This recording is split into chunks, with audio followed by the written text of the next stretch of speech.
One of the big challenges of urban operations, specifically in setting up defensive positions in buildings, is that buildings are not designed to be fortifications. They're usually designed to be living space, working space. So you often have like hallways and then isolated rooms, whether they be bedrooms or bathrooms or meeting rooms, whatever it is. They're usually very isolated. So when you're trying to set up defensive positions, you run into an issue where guys are very isolated. So if the enemy shows up over here and then suddenly, oh, this guy gets shot, where's the medic? Oh, he's all the way over here. He has to move all the way and then respond over there. Or if these guys run out of ammo over here, or maybe a tank shows up from this direction and they need the only AT4 that happens to be in this room, it has to be shuttled all the way over here. And it just makes command and control, casualty care and everything like that very, very complicated and unnecessarily so.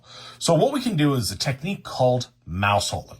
Mouseholing is where you channel your inner Kool-Aid man and you just do a bit of selective demolition to make a little bit of easier movement between rooms. And you just go through and start knocking out walls. Just start blowing through things, whether it be with sledgehammer, force, explosives even.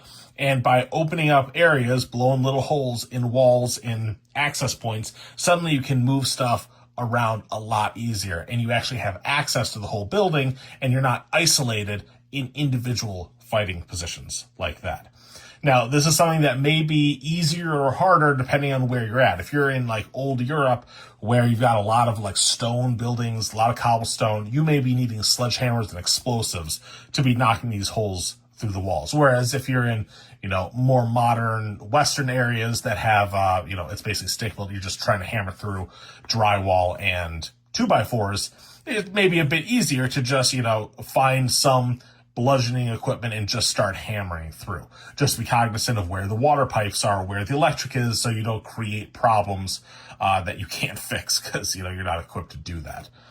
And of course, this is something that you can't really practice very easily. Even like big established military bases, they may have like demolition areas, but it's very hard unless you have access to a lot of old buildings that you can just start demoing. It's very hard to practice this. But fortunately, it's not that complicated of a tactic. Understand it's something you can use if the time arises, but hopefully you don't have to use it.